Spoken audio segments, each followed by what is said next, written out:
It's 8:30. Good morning, I'm Ian Crouch with Hunter News. A report compiled by some of the country's leading scientists has called for new mines to be banned in the Hunter. The report by the Climate and Health Alliance also wants moves to be made to phase out the coal industry due to the damaging health impacts from dust pollution. It's found the health bill from mining in the region is now $650 million a year. Electricity workers in the Hunter have been given notice of their intention to hold a 4-hour stop work on March 3.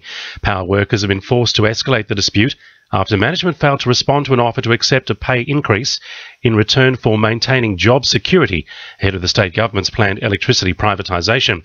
Electrical Trades Union Secretary Steve Butler says the industrial action would involve thousands of workers who operate and maintain the electricity network in the Hunter. The major issue that we sought to resolve was job protection. They wouldn't put in job protections into the agreement, so their government wins and they sell, then our experience and looking at what's happened in other states. So privatisation always leads to massive job loss. We're serious about trying to make sure that a privatisation doesn't damage communities like in the Hunter and Upper Hunter. Labor has cemented its majority on Newcastle Council, with ALP candidate Declan Clawson winning Saturday's Ward 3 by-election. However, it was a tight finish. The 22-year-old only received about 850 votes more than his closest rival, independent candidate Kath Elliott.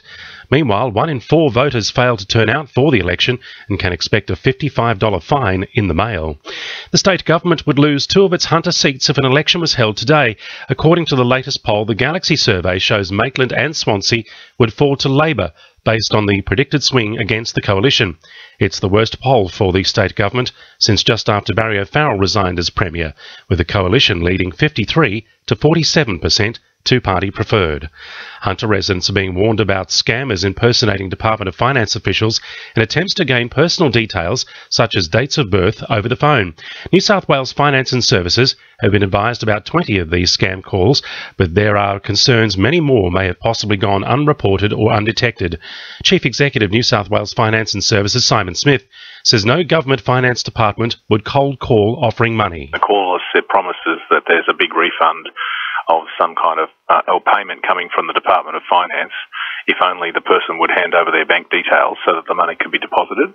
And we're advising people that we would never do that.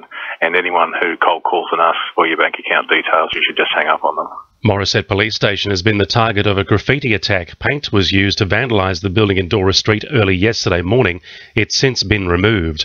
Cessnock Council has decided to refurbish a number of bridges which have been found to be in need of structural repair due to their age and condition. Funding will be made available by the reallocation of money from the operational plan to the bridge construction program.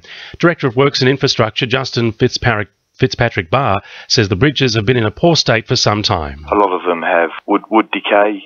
Generally, it's as a result of water penetration, sometimes borers on the abutments, but it's just the age of these bridges. Now with sport, Belinda Delasaris. The Newcastle Jets have again been denied a second taste of victory on the back of yesterday's 2-2 draw with Wellington. Goals to Rolly Bonavacia and Scott Neville placed the Jets in prime position by the 18th, but the Phoenix refused to lie down, Roy Krishna and Jason Hicks levelling scores by the death. It was less promising news for Jets midfielder Ben Kantarovski, relegated to the sidelines late in play after picking up a red card. But coach Phil Stubbins says it's a start. We did ourselves adjust this in reflection of our preparations. We got ourselves 2 set pieces, but moving forward, we'll be looking at trying to build on what we've done. Meanwhile, the Jets are set to arrive back on home soil today as preparations begin for this weekend's third and final F3 derby of the season. They'll come up against arch rivals the Mariners at Hunter Stadium on Saturday. And it's been a strong finish to the Knights pre-season, the boys belting Canberra 26-4 in Saturday's trial at Queanbeyan.